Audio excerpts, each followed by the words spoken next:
नहमदुहु व नुसल्ली व नुसल्लिमु अला रसूलिल करीम अम्मा बाद फ़अऊज़ु बिल्लाहि मिनश शैतानिर रजीम बिस्मिल्लाहिर रहमानिर रहीम। आज का दरस गजाली का मौजू है कि मुसलमान के एक मुसलमान के दूसरे मुसलमान पर हुकूक। इसमें बहुत से हुकूक इमाम गजाली रहमतुल्लाह अलैह ने अपनी किताब अहया उलूमुद्दीन में बयान किए हैं, और उसमें से 10 हुकूक का हम आज इजमाली तज़किरा कर लेते हैं, और उसके बाद हम आहिस्ता आहिस्ता करके जो है वो मुख्तलिफ हुकूक का जायजा लेंगे। तो इमाम गजाली का जिस तरह तरीका है कि वो चीज़ों की नंबरिंग करते हैं और कोशिश करते हैं कि वो 10 के अंदर अगर डिवाइड कर सके तो वो 10 चीज़ों को बयान कर देते हैं। लेकिन जरूरी नहीं है, कई जगह पे 4 5 6 7 इस तरह भी होती हैं, और कई कई जगह पे 10 भी होती हैं। तो यहाँ पे 10 हुकूक बयान किए हैं इमाम साहब ने।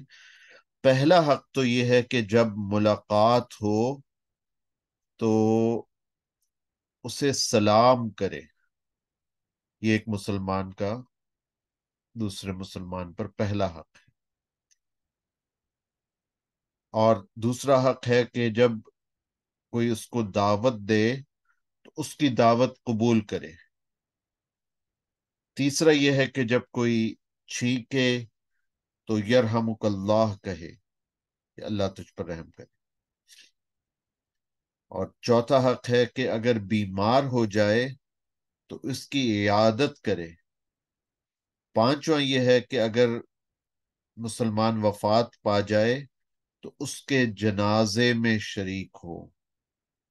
और छठा यह है कि अगर कसम खाए तो उसकी कसम सच्ची करे। यानी आपने खुद अगर एक कसम खाई है तो एक मुसलमान के हक में, तो आप उसको सच्ची करें। या अगर किसी मुसलमान ने कोई ऐसी कसम खा ली है तो आपकी खातिर कि खुदा मतलब ये मिसाल देता हूँ कि आपके मुसलमान ने कह दिया है कि जी ऐसे कहना नहीं चाहिए, बात बात पे कसम खानी नहीं चाहिए, लेकिन अगर एक दोस्त ने कह दिया कि खुदा की कसम मैं तुझे खाना खाने बगैर नहीं जाने दूंगा, तो अब आप जो है वो उसकी कसम को जो है वो सच्चा कर दें, उसको शर्मिंदा ना करें। तो ये छठा हक था। और उसके बाद जो है वो सातवां ये है कि नसीहत चाहे तो उसे अच्छी नसीहत करें।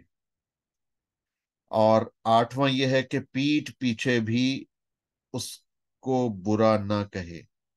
नौवां यह है कि जो बात अपने लिए पसंद करे वही उसके लिए पसंद करे।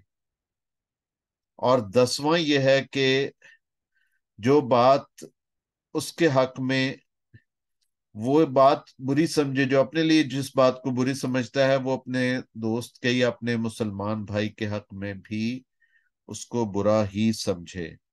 तो ये 10 हुकूक हैं जिनको इमाम गजाली ने बतौर इजमाल जिक्र किया है। और बाज लोग कहते हैं कि जी ये आप जो दर्स कर रहे हैं ये कुरान और हदीस पर क्यों नहीं होता मुश्तमिल, या कुरान और हदीस से कहाँ है? तो ये सारी जो है वो कुरान और हदीस से ही डिराइव्ड है। इमाम गजाली ने अहादीस की बुनियाद पर ही ये किताब लिखी। और ये अगर आप रियादुस सालिहीन हदीस की किताब है तो उसको उठाकर देख लें तो इन तमाम हुकूक का जो है वो तज़किरा मिलता है हदीस की किताबों में, बुखारी मुस्लिम में, रियाजुस सालिहीन में।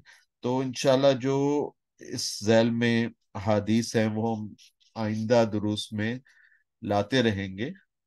तो ये एक इनडायरेक्टली एक दरस हदीस ही होता है एक तरह से। तो इमाम साहब कहते हैं कि हदीस से इन हुकूक का सबूत मिलता है। मसलन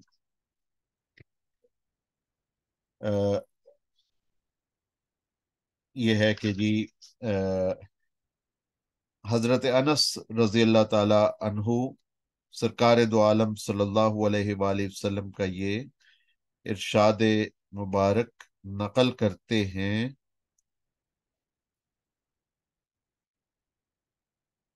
کہ مسلمانوں کے سلسلے میں تجھ پر چار باتیں لازم ہیں۔ ایک یہ کہ ان میں سے نیکی کرنے والے کی اعانت کر، برائی کرنے والے کے لیے مغفرت طلب کر، بد نصیب کے لیے دعا مانگ، اور توبہ کرنے والے سے محبت کر۔ تو یہ روایت مسند الفردوس میں بلا سند نقل کی گئی ہے۔ تو اسی طرح حضرت عبداللہ ابن عباس رضی اللہ تعالیٰ عنہ کا قول ہے کہ وہ قرآن پاک کی آیت رحماء بینہم کی یہ تشریح فرماتے ہیں کہ نیک آدمی گناہ گار کے حق میں دعا کرے اور گناہ گار نیک آدمی کے لیے دعا مانگے۔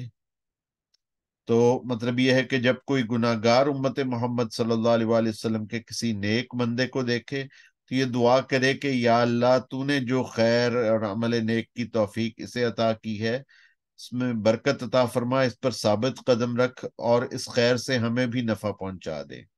اور جب کوئی نیک آدمی کسی بدکار کو کو دیکھے تو یہ دعا کرے یا اللہ اسے ہدایت کی راہ دکھلا، اسے توبہ کی توفیق عطا فرما، اس کی خطائیں معاف فرما۔ تو انشاءاللہ جو یہ حقوق ہیں ان کو اگلی نشستوں میں ہم جاری رکھیں گے۔ تو اس وقت تک کے لیے اجازت دیجیے۔ وآخر دعوانا ان الحمد للہ رب العالمین۔